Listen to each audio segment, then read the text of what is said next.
Mesdames et messieurs, Moscou a réagi par rapport à l'escalade entre l'Israël et l'Iran.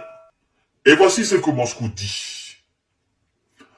Nous avons averti à plusieurs reprises que le caractère non résolu de nombreuses crises au Proche-Orient, principalement dans la zone du conflit israélo-palestinien, souvent alimentée par des actions provocatrices irresponsables, entraînerait une aggravation des tensions, indique un communiqué du ministère russe des Affaires étrangères.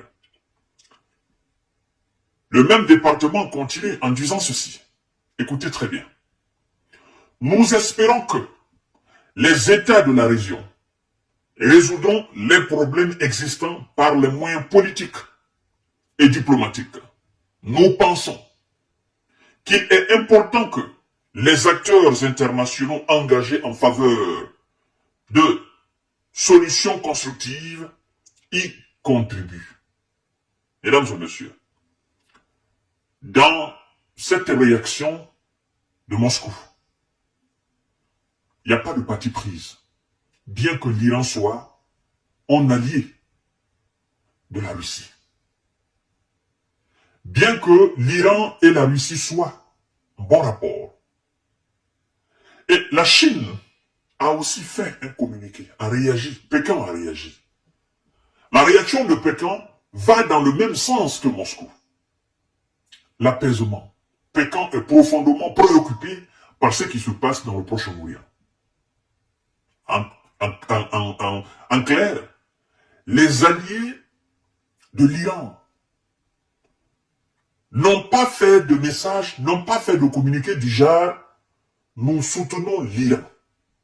Nous nous tenons aux côtés de l'Iran. Ils n'ont pas fait ce communiqué. Jusqu'à présent, j'ai beau lu, j'ai beau chercher, j'ai pas encore vu un allié de l'Iran faire une telle déclaration en disant « nous soutenons l'Iran ». Tous veulent la paix. Tous sont profondément préoccupés par la situation là-bas. Par contre, dès les premières heures, Washington a fait une déclaration. Nous nous tenons aux côtés de l'Israël. Les alliés de Washington ont fait des déclarations. Nous nous tenons aux côtés de l'Israël, qui vient d'être attaqué par l'Iran.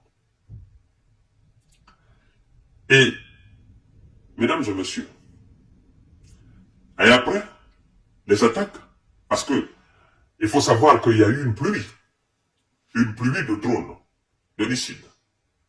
Nous sommes aujourd'hui divisés entre deux catégories d'informations, deux médias et deux réalités. Pourtant, l'information, elle est unique, seule, elle n'est pas deux.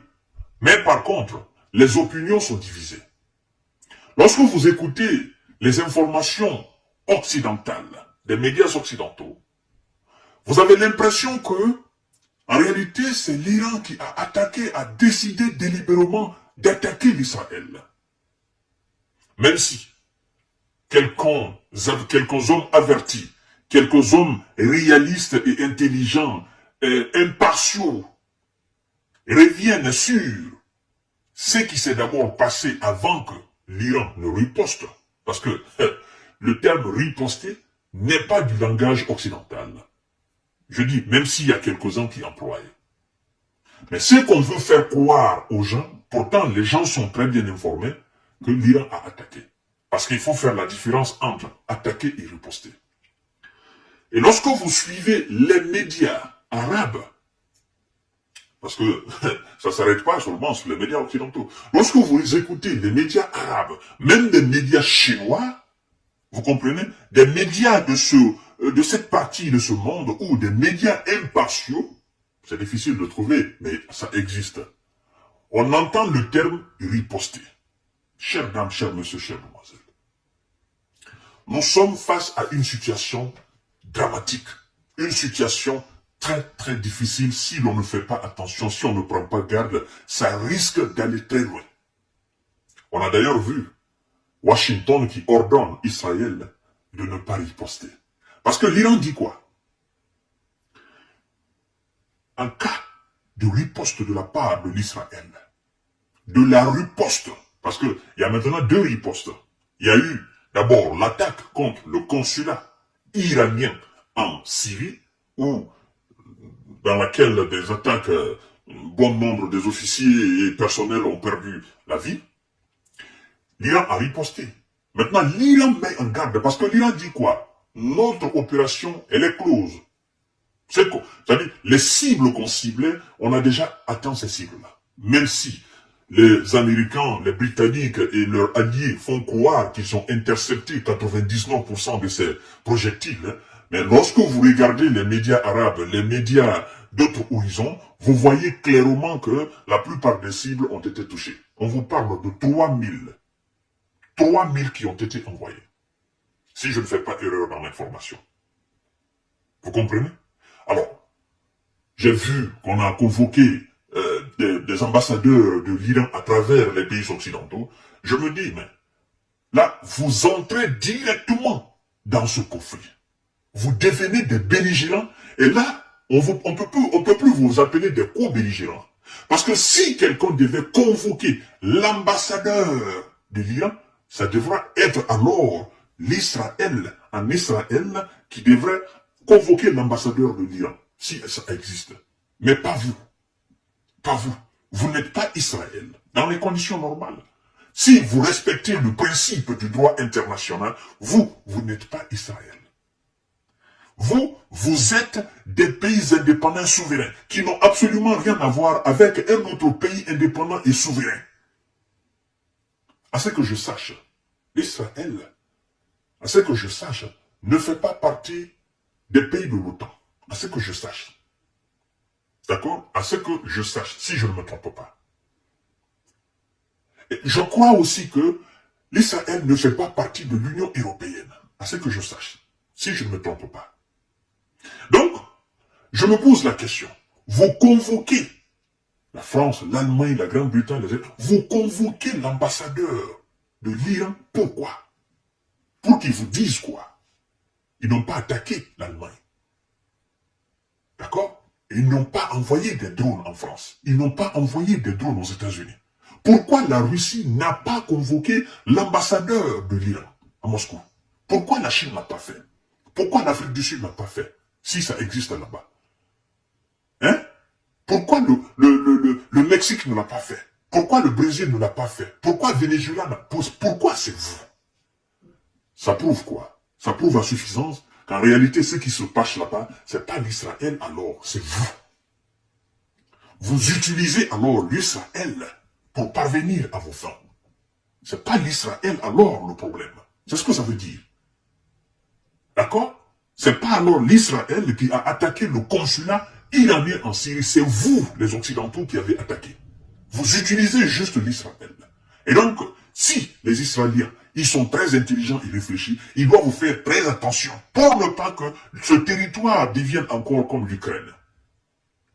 Pour ne pas que ça devienne alors un territoire utilisé par l'Occident contre les alliés de la Russie et la Russie elle-même.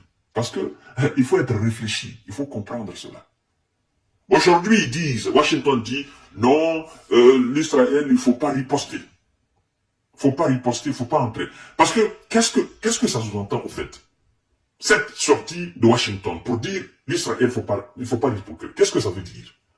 Parce qu'aujourd'hui, l'Israël a deux options, pas trois. Soit, elle décide d'entrer ouvertement en conflit avec l'Iran, ou elle avale tout simplement cette riposte de l'Iran. Elle se taise là-dessus. Vous comprenez? En se taisant là-dessus, en faisant comme si de rien n'était, naturellement, ben, qu'est-ce qui va se passer? Nous allons comprendre alors qu'en réalité, l'Israël n'est pas de lui-même. Israël fonctionne selon les vœux de Washington, selon les vœux de l'Occident. Parce que l'Iran, ce n'est pas un petit pays. On ne sait pas exactement qu'est-ce que l'Iran possède. Jusqu'à aujourd'hui, les Américains ne savent pas si l'Iran possède l'arme nucléaire ou pas. Ils ne savent pas. Ils cherchent à comprendre, mais ils ne savent pas. Les alliés de l'Israël ne savent pas si l'Iran possède l'arme fatale ou pas. Parce que toutes les sanctions américaines contre l'Iran, c'est ça. Si l'Iran possède ou pas. Les Iraniens vous disent, non, nous avons stoppé, non, nous continuons. Mais les Américains sont inquiets au sujet de l'Iran. Donc, ils sont dans le flou. Qu'est-ce qui va se passer si ce pays est repoussé jusqu'au mur? De quoi ce pays-là est capable? Nous ne connaissons pas véritablement les capacités réelles militaires de ce pays. Nous ne connaissons pas. Qu'est-ce qui va se passer? Est-ce que ce pays-là possède l'arme nucléaire ou pas? Qu'est-ce qui va se passer? Et si on le pousse jusqu'au mur, qu'est-ce qu'il va faire? Qu'est-ce qu'il va sortir, n'est-ce pas, de son sac? Parce que, écoutez-moi, c'est la première fois, la toute première fois que l'Iran riposte contre l'Israël. Ça veut dire quoi? Pour les observateurs avertis, réfléchis. L'Iran est certain de quelque chose. L'Iran est sûr de quelque chose. Parce que si l'Iran n'est pas sûr et certain de quelque chose, j'en suis sûr que l'Iran, malgré l'attaque de son consulat en Syrie, j'en suis sûr que l'Iran ne peut pas riposter, sachant très bien ceux qui sont derrière l'Israël. L'Iran est sûr et certain de quelque chose. Croyez-moi. La retenue aujourd'hui de Washington, en disant à l'Israël de ne pas riposter par rapport à cela, je crois que l'Iran est sûr et certain de quelque chose. Et les Iraniens se disent, c'est maintenant ou jamais. On le fait, c'est-à-dire on en finit une fois pour toutes, ou bien, mais écoutez, on ne rentre pas dans l'histoire. Et donc, et qu'est-ce qu'ils ont dit? Ils ont dit quoi? Si l'Israël riposte, la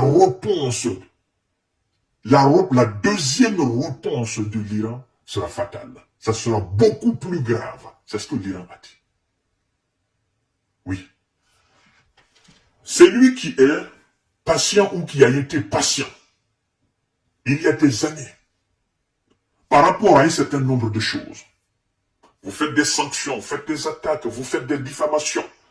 La personne, elle est patiente. Elle est en train de se préparer, Et un jour, paf, la personne explose. La personne manifeste, extériorise quelque chose. Et c'est comme un lion blessé. Vous tirez sur un lion, le lion est blessé. Vous savez que le lion n'est pas mort, il est blessé. Alors, il y a deux options pour vous. Soit vous fuyez, ou bien vous faites en sorte d'éliminer. Mais si vous restez dans votre marmaille, que le lion vous trouve, là, c'est fini. Parce que le lion n'a plus rien à faire, n'a plus rien à perdre, n'a plus rien à craindre. L'Iran est sûr et certain de quelque chose. J'en suis sûr de cela. Ils ne diront pas, mais ils sont conséquemment préparés. Et c'est ce qui retient Washington. Parce que si ils font quoi que ce soit, mesdames et messieurs, ça risque d'aller très loin dans cette partie, n'est-ce pas, du monde. Et ils n'ont pas intérêt. Donc ce sont les deux options aujourd'hui.